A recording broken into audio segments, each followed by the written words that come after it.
Hello everyone, my name is Jimmy, I'm nearly 25, and I've been through a quarter-life crisis. In this video today, we're going to discuss my experience going through the process. I just want to make some special notes to how this video came to be. I've recently watched a Healthy Gamer GG video. I believe the title for the video was like why you're stuck in life or something like that. In this video, he discusses quarter life crisis, how to identify it, the 4 stages of it, and what happens in each stage, as well as describing his own insight on his journey through a quarter life crisis. I do want to say that everything in this video is my personal experience. I'm not a medical doctor. You should not take this as medical advice. Just in case you decided that you were going to do that, don't seek professional help when it comes to this type of stuff. But I do believe I went through this experience based off the things that I witnessed in my own life and some of the stuff that I've went through. So I do feel like it's important that you know a little bit about what a quarter life crisis is.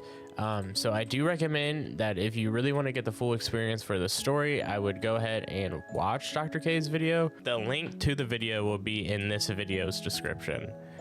Let's go ahead and get started. 2017 is when I graduated high school. High school was a pretty important time in my life. I was really living a high. I'm not gonna lie, high school was a fun time for me. I was able to do some vocational, like college readiness type stuff.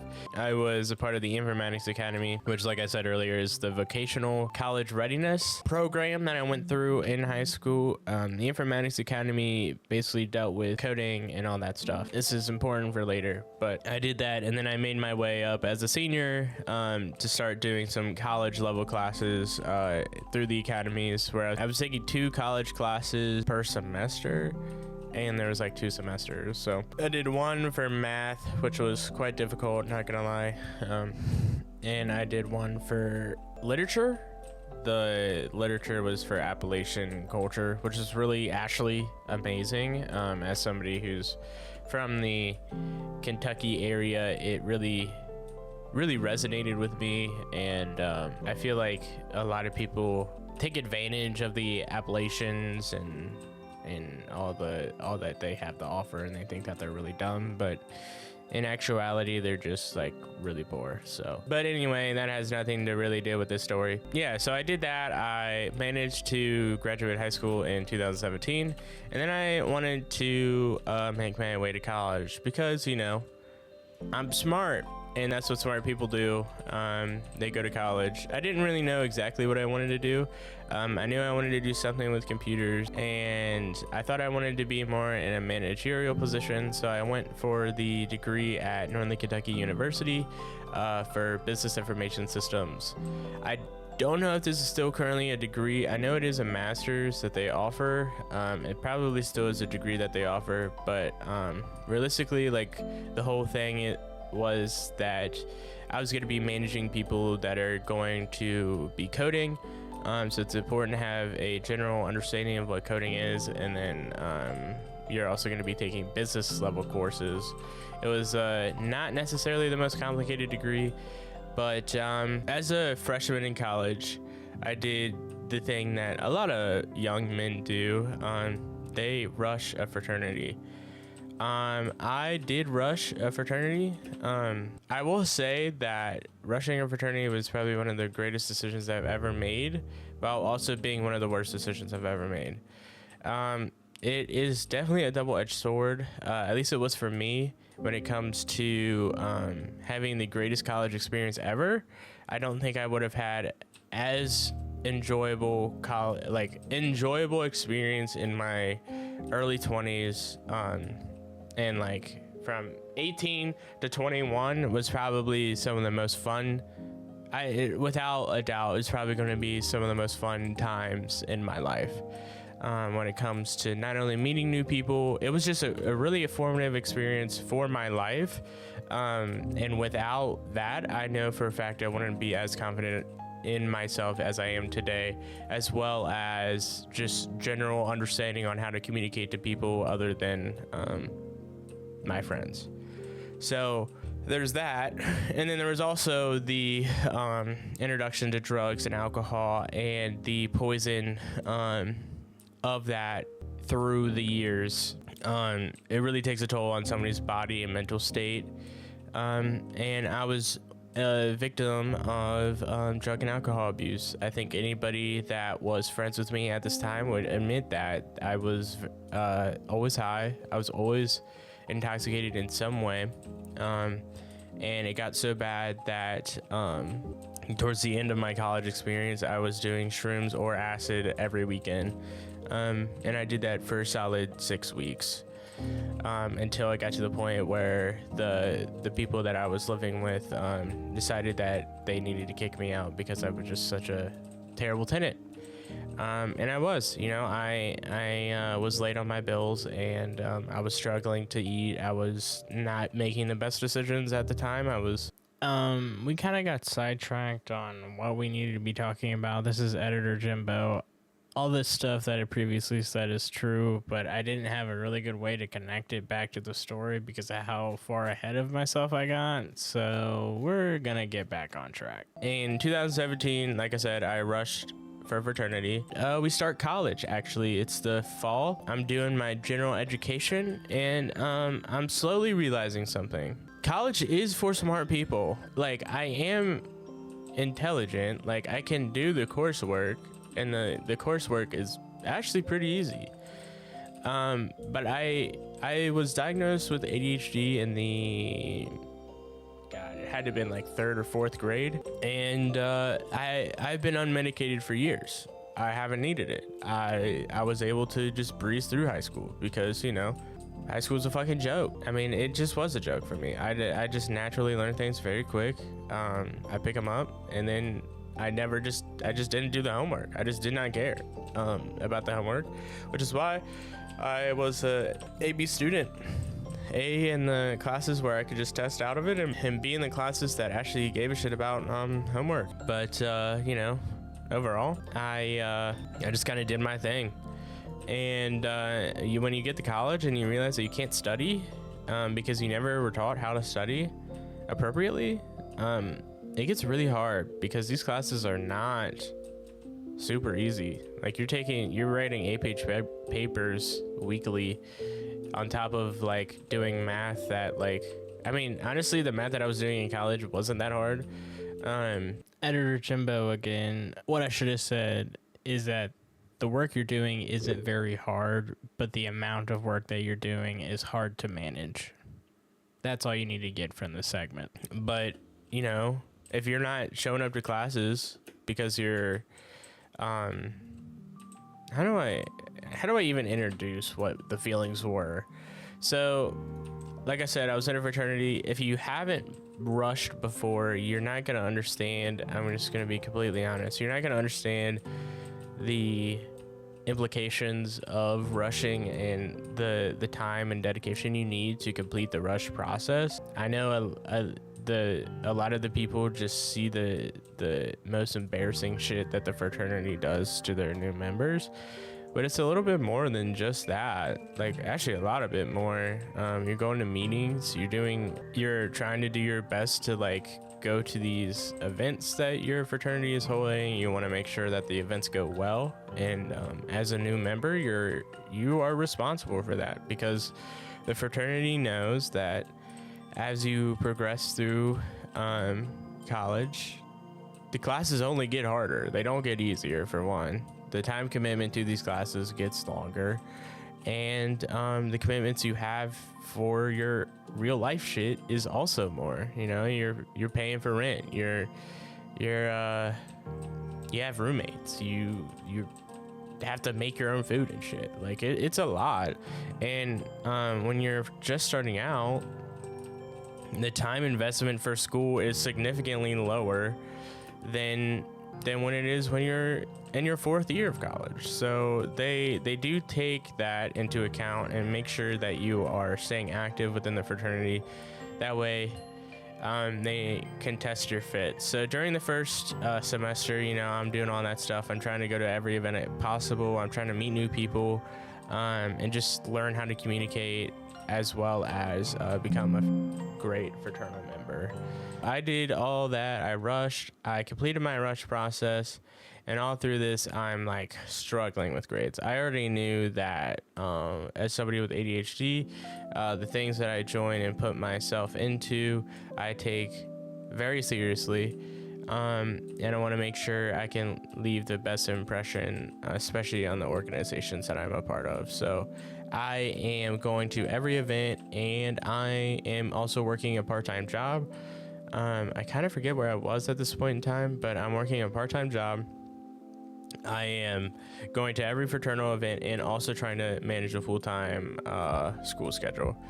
So it's a bit taxing, to say the least. And this is where I get introduced to weed.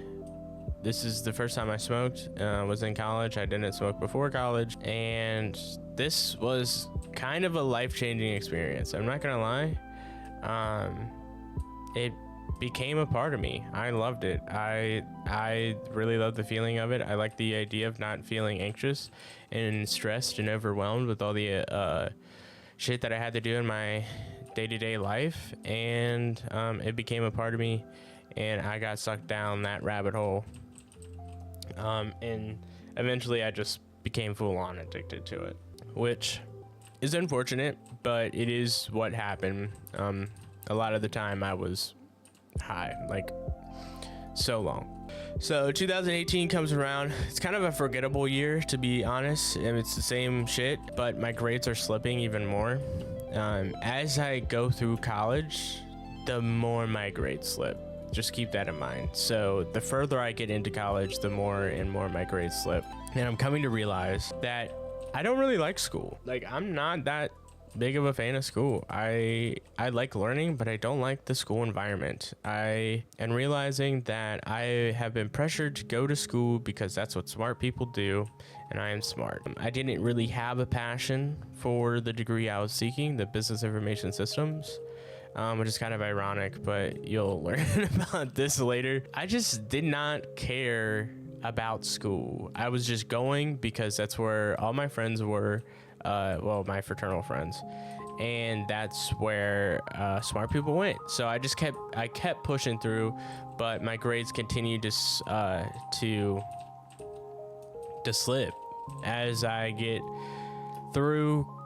continue to go through college. The classes get harder, and when you don't show up, they get extremely hard. And I didn't show up to a lot of my classes because I just couldn't handle it. I could not handle the stress of going to school, being in a fraternity, going to work after school, and then going to do fraternal events after working, and then trying to also sleep at least 5 hours a night. It just became a lot, as well as the weed. If you smoke every day like I was spending upwards of $150 a week just to maintain this terrible habit. Yeah, it got really bad, like really bad, really quick. There was weeks where I was smoking an eighth of wax a week, and that was a period of time. That was not just like my high point. That was a period of time.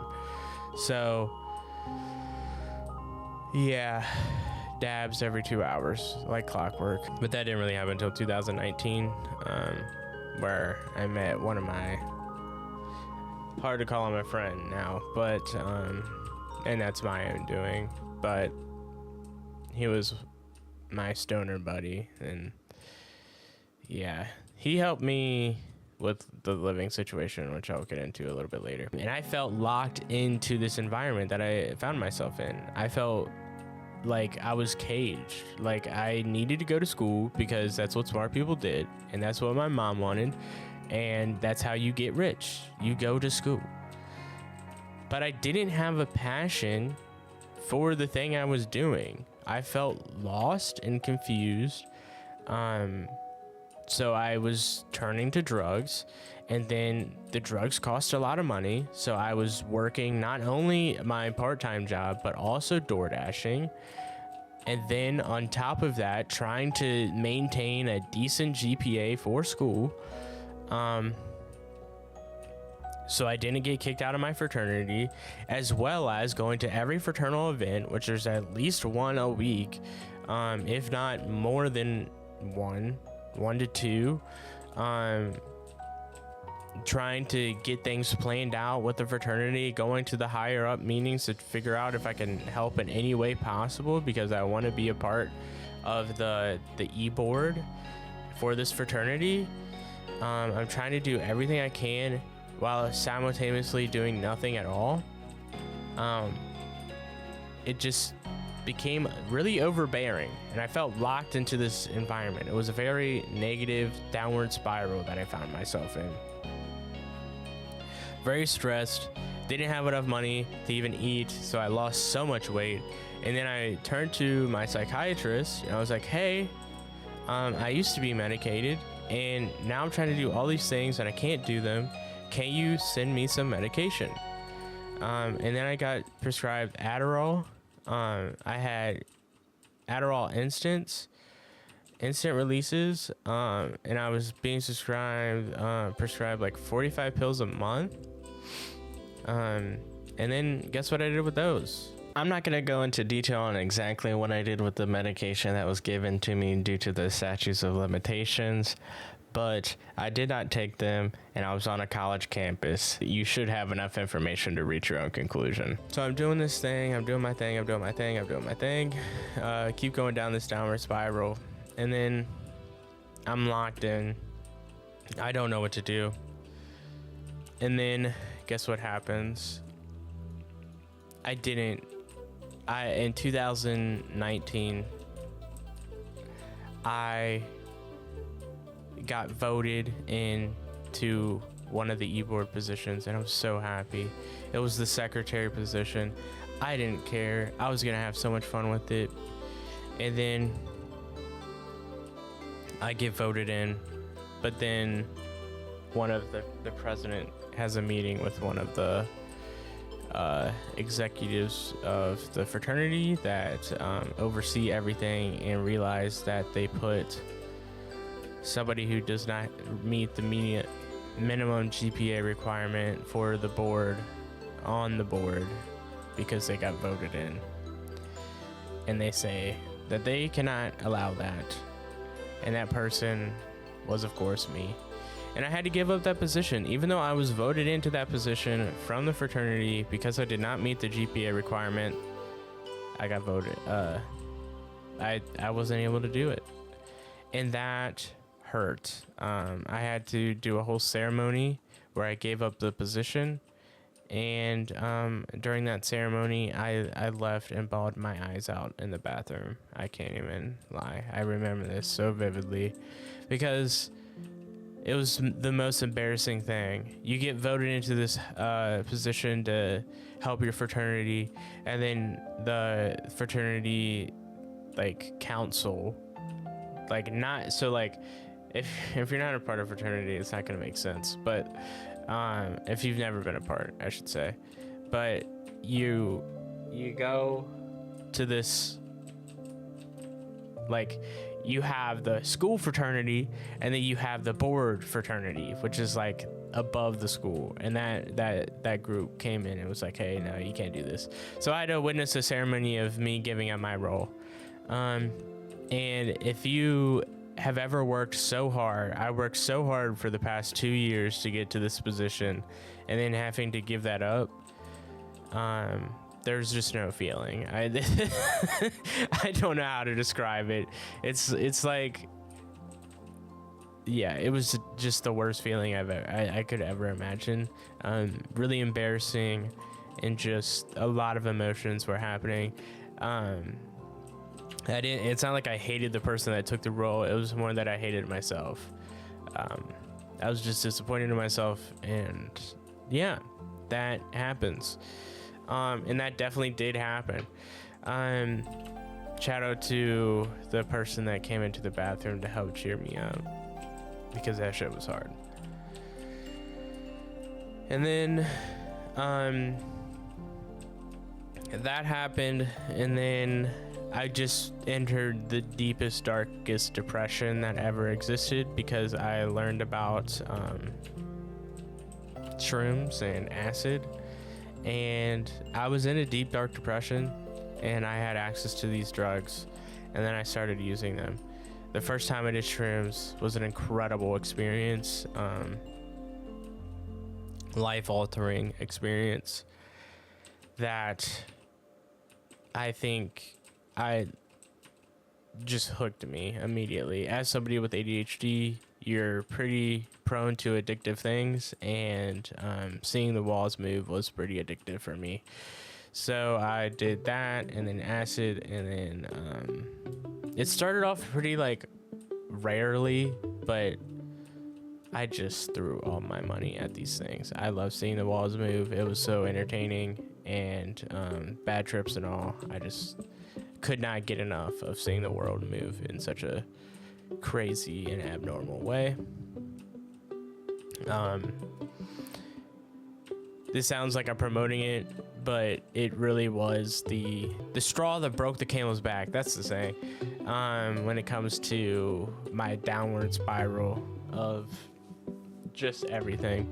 So I continue in 2019. I continue to do more drugs. I think this may have been like the start of 2020, where I was doing drugs every weekend. My friend was like telling me, my roommate was telling me like, man, you gotta quit. Like, we can't be doing this. Like, it's too expensive for one, and it's definitely taking a toll on you. You're not who you used to be. And I'm worried that you're gonna enter this thing called psychosis, where you just kind of get trapped, and it's not good. It is not good. I feel bad for anybody who's ever been stuck in psychosis. But yeah, so that happens, and then my fraternity says that we do this event every year called Toga, and it's a party where we all dress like we're Greek, and it's the biggest event, one of the biggest public events that we throw every year is this party. And yeah, we throw this party, and I worked it my freshman and sophomore year, but this year I was not working it under any exception. I was not working it. I was told I was never gonna have to work it again. My freshman year I didn't necessarily work it, but I was the designated driver, so yeah, which, you know, is whatever. But I did this thing, and yeah, this party, I was like, I'm never gonna work it again. I'm done. And they said the people with the lowest GPA had to work it. And if it isn't apparent at this point, I was one of those people. I was bringing in the fraternity's GPA down, and I get it.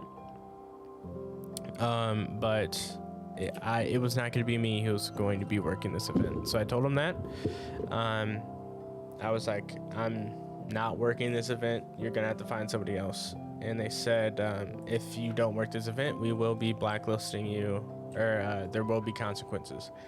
I said, bring it on. I don't care. I'm not working this event, so I won't be going to it. So that night I stayed home, and I didn't go to the event. And then later on, I get in some deep shit with the fraternity because of that. There was some outcomes. I got blacklisted from a lot of the events that we were holding, and parties that we were throwing. I couldn't go, which really was the only thing that was holding me to the fraternity at this point. There was not much else. It was just a bunch of drugs, alcohol, and abuse. And this doesn't even bring into the whole factor of the abusive situation I was, the abusive living situation I found myself in. But yeah, this was a deep, dark time for me. You know, the friends that you think you have turn their back on you. Because in reality, I just needed help, but I needed a lot of help. I also needed space. So this is what happens. I get kicked out of my living situation, and I'm forced to live back with my dad. That was a whole terrible day too, but we're not gonna get into that. So I'm moving back in with my dad, and I make a really hard decision, but I make the decision to not go back to school. That, I think, fall semester. I'm like, I don't feel like school's for me. And I need to step back and get my life in order. I'm mentally just not stable. I'm not where I need to be. I'm broke as shit. And it's time to enter the workforce. So I live with my dad for 2 to 3 years at this point. So 2020 happens, COVID happens. At this point, I'm working part-time and I'm delivering pharmaceutical drugs to old people. So that was scary. Not gonna lie. I was on the front lines, you know, wearing that mask and shit. But, you know, if I got sick, it could be game over for a lot of people. So it was very important that I did not. And during this time, you were unvaccinated, and a lot of the people that I delivered to, if they got sick, they would have been there. It would have been there. They would have died there without a question. And I know, like, I'm kind of laughing about it, but like realistically, that's the situation that they would have found themselves in, unfortunately. So that happens. And then my dad's like, you know, if you're not going to school, you need to work full time. And I said, that makes sense. So I do that. I don't necessarily. Okay. We're back. Sorry. I know a lot of people don't like that visual effect, so I'll just cut that out. But, you know, he says you need to work full time. So I find Amazon is hiring. And I was so lucky to find a t-shirt printing facility for Amazon that was doing t-shirts on demand. And I really fell in love with the people that I was working with. It was a great work environment, honestly. It was a little warehouse that I just printed my t-shirts, and I worked my way up to becoming a learning ambassador. And then over the years, you know, I made some friends, and we're spending a lot of time together. I broke up with my ex, so I have a lot of free time, and I'm just making videos. You can look back at this time period. I was making a lot of TikToks. I fell in love with Pokemon cards, and I was spending a lot of my money on that, trying to learn the flipping business, and just what it's like to be a Pokemon card trader. And it was fun. You know, I separated myself from the environment, and I took some time off. Really, I fell in love with like I said, I fell in love with the people I was working. I was working really hard. I was working my way up the ladder. And I actually eventually was able to leave the location I was originally working at and become HR at the largest Amazon site in the world, which was pretty fucking sick. But during this time period, I think, like, as you level up and as you progress, sometimes you can find yourself in a hole that you don't like being in, and that's what happened. I was living with my dad. My mom recently built a house, but it was an hour away, in Middletown, Ohio. And I was saving up money. I was like, I'm gonna save. I need to save because that's just what people do. I was debt free, besides my schooling and car payment. But like in terms of credit card, I was debt free of credit card. And I was like, Mom, I want to come move with you. And I want to not work so I can get a data science, a certification in order to help push me into the data field. Because I knew I have a great friend who has got a master's in bioinformatics, and we talk about all the cool stuff that he's doing, and it's just a real big inspiration for me. You know who you are, but I'm not gonna name you. You know who you are. But we were high school friends, and he's really pushed himself to be the best version of himself, and has been a great big inspiration for me. Over the time I was in college, we kind of did our separate things, but we've grown closer now. But you know, life goes on, and you just got to do real people shit, so we're just on different schedules mainly. I'm telling my mom it's time. I need to get away. I hate living with my dad. Well, I don't saying I hate living with my dad sounds terrible, but I just knew the living environment would be better at my mom's house. So that's what I did. And I took that leap. I took the leap, and I was like, I'm going to do the certification, and I tried to do it. I'm not going to lie. I tried to take the certification. I realized I really like R. If you've ever coded in R, it's a great time. Probably one of the easiest coding languages to learn, like easier than Python even. Less useful than Python, but like in specific things. But you know, I feel like R was a great reintroduction into coding. As you know, I went to high school to learn how to do that. I went to college to try to figure that out. But it wasn't the main thing I would be doing. I'd be managing people. And as I entered the workforce, I realized that I am not here to manage people. I'm not a people manager. I'm a sole contributor, I think is what they call it. I'm a sole contributor, and so I've discovered that I love data, and I want to continue to I want to continue my education at college. So in the fall of this year, I will be going back. I'm not going full time just yet. I'm dipping my toes back in because taking 3 to 4 years off of education and jumping into full-time school is a lot. And you gotta, I think that, you know, you gotta get your mind in the state of learning again, which is what I plan on doing this fall. Which I'm super excited for. I'm going back for data science, which you're thinking, like, didn't you just leave college and say you hated it because you didn't have a passion for coding and shit?